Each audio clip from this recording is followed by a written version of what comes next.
Ah, hey, new blood. How are you? Nervous? Yeah, I would be too. You mind if I sit at the fire with you? Thanks. Alright. So, how are you enjoying your first hunt so far? Yeah, I know it can be a little intimidating working for the Monster Hunter Guild, but pays the bills. And a little bit extra, if you get what I'm saying. Yeah, so do you know much about what we're hunting today? Not really? Nah, they never really tell us anyway. Um, well, let me give you little explanations of the different types of monsters we fight and kill. So, let me start at the beginning.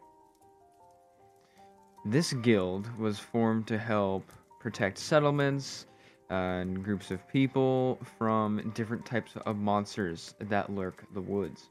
And just, I guess, any kind of environment. I stick with the forestry division. I find it's a bit of a rush going through the forest and hunting things. I I I quite enjoy it. So, what we're hunting today is a Wendigo.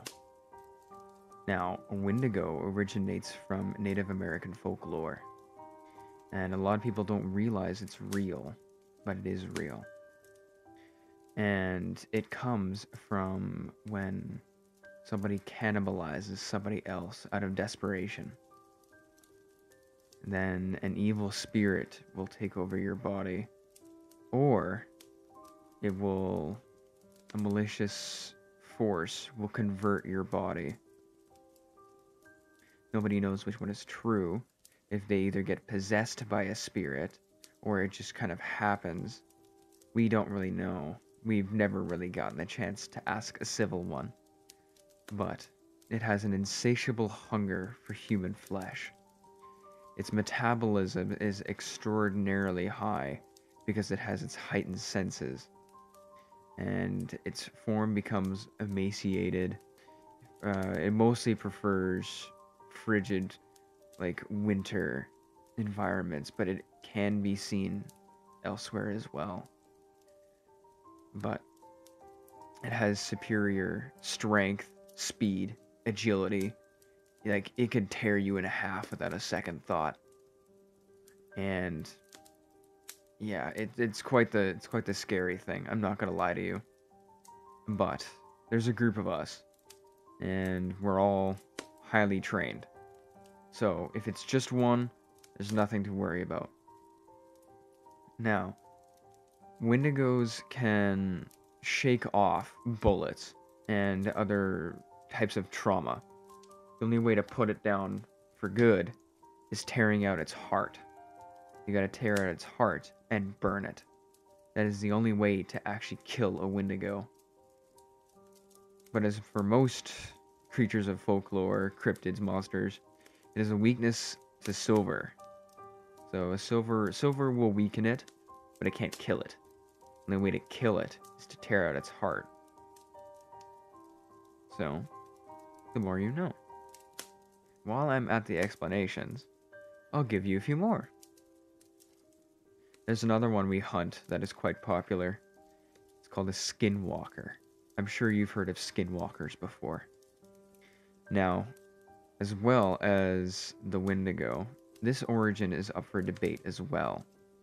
But it also derives from Native American folklore, to where a skinwalker would be a medicine man, medicine woman, a witch, a shaman that uses dark magic and has the ability to shapeshift, voice mimicry, insane strength, speed, agility.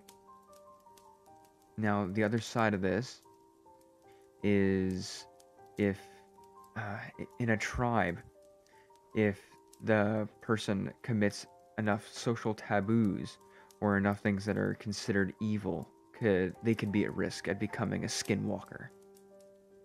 Now, what a skinwalker can do is it can imitate the voice or speech patterns of almost anybody or animals.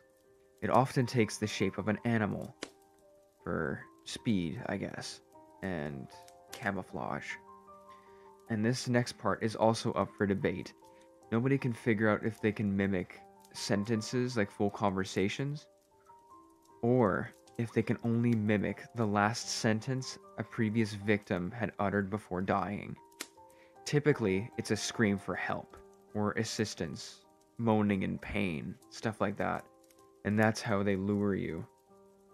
They pretend to be injured, they pretend to be in trouble, so they lure good Samaritans by so they can kill them, and thus adding to their vocabulary. Now, I have heard that some skinwalkers can stalk their prey, and, well, almost all of them do, but some of them can not just stalk the prey, but learn from them as well. So, I have heard that if a skinwalker, let's say a skinwalker is stalking you for days, maybe weeks, and you don't even know it. It can mimic your speech patterns. It can mimic whoever you talk to. They can mimic whatever it wants. I have heard those are rare cases because they just up and lure you and then kill you right off the bat. So I'm not entirely sure about that. All I know is how to kill one. Again, an aversion to silver. They can be killed with magic as well. I don't know much magic. It's like I know basic protection wards and spells and a healing spell, but I'm not really a wizard. So, yeah. There's also ash dipped bullets. That seems to be the best way to put them down. Fireworks as well. Never used fire though. I have the ash dipped bullets. White ash. That seems to be the right way to put them down.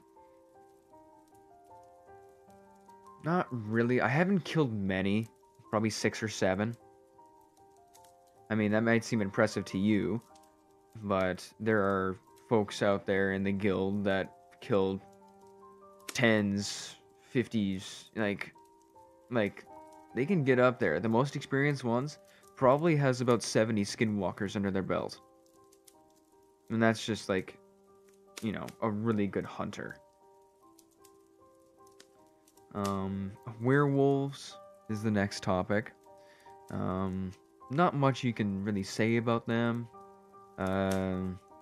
Transform during a full moon, or from what I've heard, they can transform whenever they like, but it seems like they get a power boost from the moon.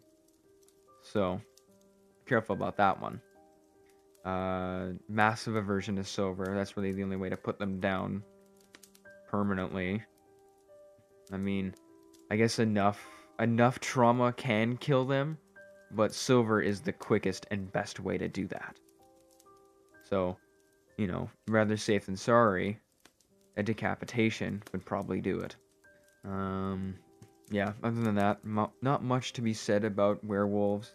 I'm sure you've heard about werewolves and know a fair amount about them. Superhuman strength, speed, durability, stuff like that.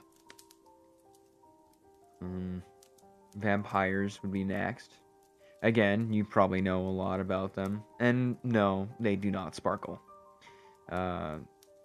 There are really only 2 types. There could be subvariants as well, but I haven't done too terribly much research on the subvariants because they don't really differ much from each other. There are the vampire thralls. Now, I'm not entirely certain how thralls came to be, but a popular theory is when a pure-blooded vampire doesn't drink and becomes feral. And then they mutate into a thrall. Or I guess de-evolve would be the better way to say it. Hunts with reckless abandon, doesn't care about its own personal safety, the safety of their kin, nothing. All they care about is to kill and drink. And obviously, they drink blood. But yeah, thralls are mostly mindless. Now, there's the higher evolution of vampire. The one you're probably most familiar with is just your regular vampire. Heightened intelligence, the same as you or me. They can live for centuries, so they are definitely smarter than you and me. But those types of vampires obviously would be the pure-blooded ones. And if a pure-blooded one bites someone else, see, now, the difference between a pure-blood vampire and a thrall is if a thrall bites somebody, they too will become a thrall. And then the heightened vampire, they have a choice whether to convert the person they're drinking from into a thrall or another heightened vampire. Either way, we gotta put them down. Now, this goes without being said, but not all vampires and werewolves are evil. Which I wish could be said about every other type of monster cryptid. I have yet to meet a nice skinwalker or wendigo, but I have met a few nice vampires and werewolves. Sometimes they help us with our ops. We have a few in the guild. I mean, they're pretty discriminated against, and I don't agree with that, but can't do much with a guild that hunts their kind. But yeah, they provide us insight and stuff like that. They don't really do much field ops. The werewolves kind of do, if they're needed, but they typically stick to humans for their ops. Now, back to the vampires. The only way to put a vampire down is a stake through the heart, a wooden stake through the heart. That seems to be the best way to put them down. You can starve one. Like, if you were to capture one, eventually a pure-blood vampire would become a thrall if they give into, like, feral tendencies, I suppose. And then you can starve a thrall. Now, starving a thrall, or just a heightened vampire in general, would take a while, probably a few months, to actually starve them. Because they can go a while without drinking. That's kind of, less effective, obviously, because you have to hold it for a few months. But, yeah, they have an aversion to garlic. No, not like, I shouldn't say garlic, but it's like, because it's like they can eat, like, garlic toast or whatever. It's just, like, really, I don't know how to put it. Really potent garlic or converted garlic. Because we convert garlic into weaponry. Garlic smoke bombs and stuff like that. And you take it by combining garlic with a special chemical agent that I'm not even entirely sure about. That's like, I've seen a vampire just eat garlic toast. But it's like they don't really like it, but it's like they have a sensitivity to garlic, but it doesn't hurt them or anything like that. It'll, with that gas, right? With that chemically bound garlic, it'll, like, disorient them. Essentially stun them for a little bit. For a few seconds. Long enough to get a killing blow. I'm not too sure how this works. I just go along with it. See, what would be next? Oh. Yeah, I feel like I'm kind of psyching you out a little bit, so I should probably stop. So. Yeah, you'll be fine. You'll be fine. You have your rifle with silver bullets. You have a handgun with silver bullets. You have ash-tipped bullets. You'll be fine.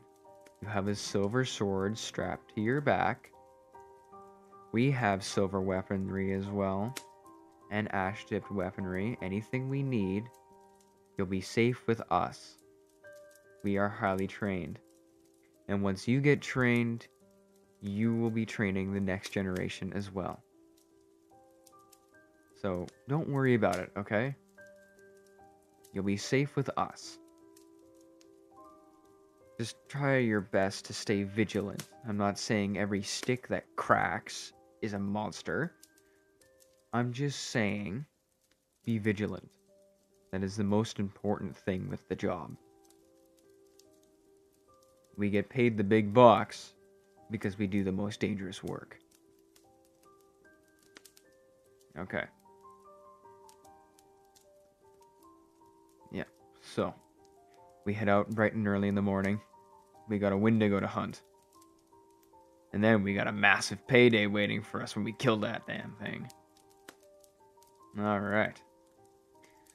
Well, you get some sleep. I'll be in that tent over there if you need me. Keep your radio on, just in case. And good night.